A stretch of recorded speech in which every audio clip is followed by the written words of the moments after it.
Good morning, students. Today we are taking nth term of an AP. In the previous period, we have learned what is AP. AP is an arithmetic progression, is a list of numbers in which each term is obtained by adding a fixed number to the preceding term. हर term कैसे मिलेगी? Preceding term में कोई fix number को add करके, and that fix number is known as d, common difference. If your last term is given, then that AP is finite. If last term is not given, then we say that this AP is infinite. तब हमें पता नहीं है कि which is the last term, so that is infinite. So AP can be finite as well as infinite. Now this is an AP. A plus D, A plus 2D, A plus 3D and so on. क्या कर रहे हैं हम? इसमें हर term में D को add करते जा रहे हैं. फिक्स टर्म है D, common difference.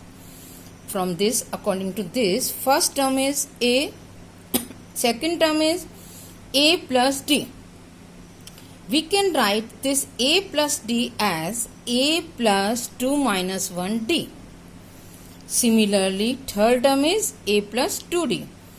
A plus 2D is equal to A plus 3 minus 1D.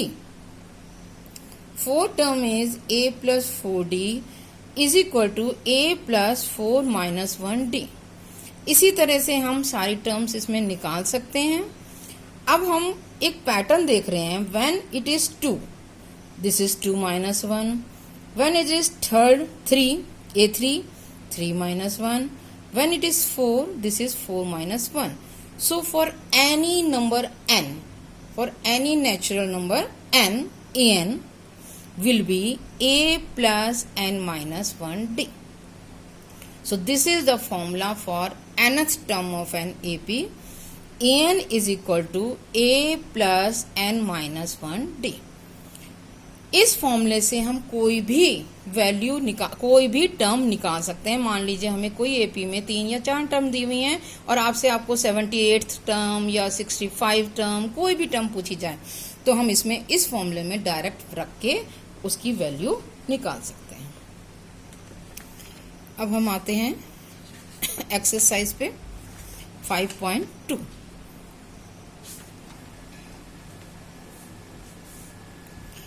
Exercise 5.2. Fill in the blanks in the following table given that A is the first term, D the common difference and N the nth term of an AP. A दिया हुआ है, D दिया हुआ है, N दिया हुआ है. आपको AN निकालना है. क्या करेंगे हम? फॉर्मूला है आपके पास AN is equal to A plus N minus 1D. A क्या है? 7. N क्या है? 8.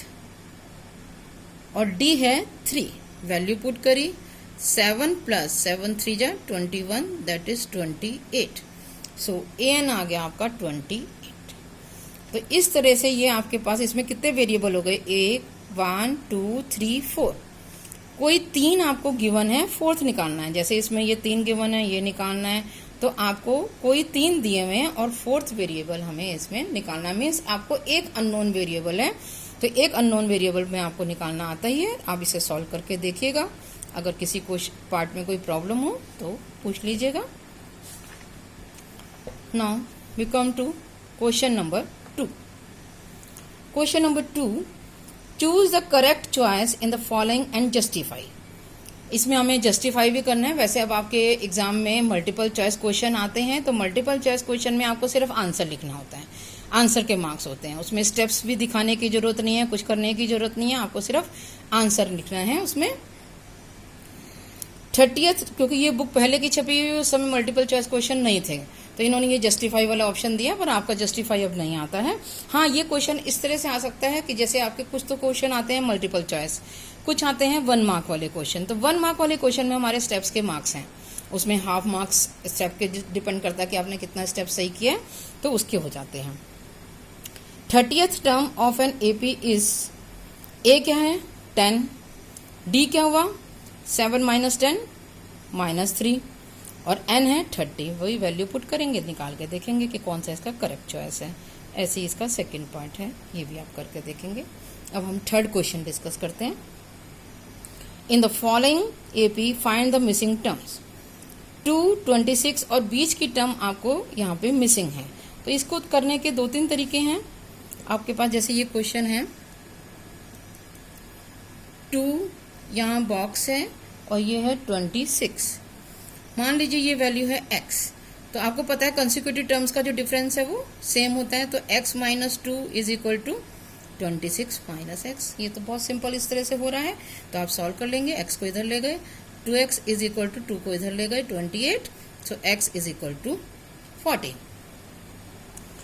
इस तरह से हमने इसे सॉल्व कर लिया, ठीक है। अब हम इसका देखते हैं नेक्स्ट पार्ट, सेकंड पार्ट। इसमें आपके पास 2 मिसिंग है, फर्स्ट टर्म नहीं गिवन है और आपके पास कौन सी टर्म गिवन नहीं है यहाँ पे, third term. First second third term नहीं गिवन, सेकंड और फोर्थ टर्म गिवन है। तो आप इसमें कैसे कर सकते हैं वैसे तो इसमें 2 वेरिएबल आ रहे हैं हमारे, तो हम क्या करेंगे, यहाँ पे मान लेंगे ये वाली बॉक्स को x, फिर है आपका 13, फिर है एक बॉक्स और फिर है 3। अगर हम उस तरीके से करते हैं तो हमारे पास इक्वेशन बनी 13 minus x is equal to y minus 13 is equal to 3 minus y. तो इसमें आपके पास देखिए 13 minus x is equal to y minus 13 is equal to 3 minus y. तो पहले हम इन दोनों से y की वैल्यू निकाल सकते हैं, फिर जब y की वैल्यू आ गई तो इन दोनों से हम x की वैल्यू निकाल सकते हैं। इस तरह से भी कर सकते हैं। Otherwise second term is AD, a plus d, a plus d is 13 and fourth term a plus 3d is 3। इन दोनों को हम सॉल्व कर देंगे। आपने 2 वेरिएबल की इक्वेशन सुनी है, करी है सॉल्व, तो इसमें हम इसे सब्ट्रैक्ट कर देंगे। सब्ट्रैक्ट कर दिया तो क्या होगा, ये minus 2d is equal to 10, so d is equal to minus 5, d की वैल्यू माइनस 5 आ गई। तो इससे आप फर्स्ट टर्म भी निकाल सकते हैं। यहाँ पे d माइनस 5 आ गया तो क्या हो गया, a minus 5 is equal to 13, so a is equal to 18। तो ये पहली टर्म क्या आ गई 18। और यहाँ पे अब आपके पास है d माइनस 5, 13 माइनस 5 कितने हो गए 8, तो 18, 13, 8, 3। आप देख रहे हैं 5 5 का डिफरेंस आ गया। दोनों तरीके से आप सॉल्व कर सकते हैं, किसी भी मेथड से करिए, ठीक है। इसके अब बाकी पार्ट्स आप जब करके देखिएगा, जिसमें कोई प्रॉब्लम हो तो आप पूछिएगा।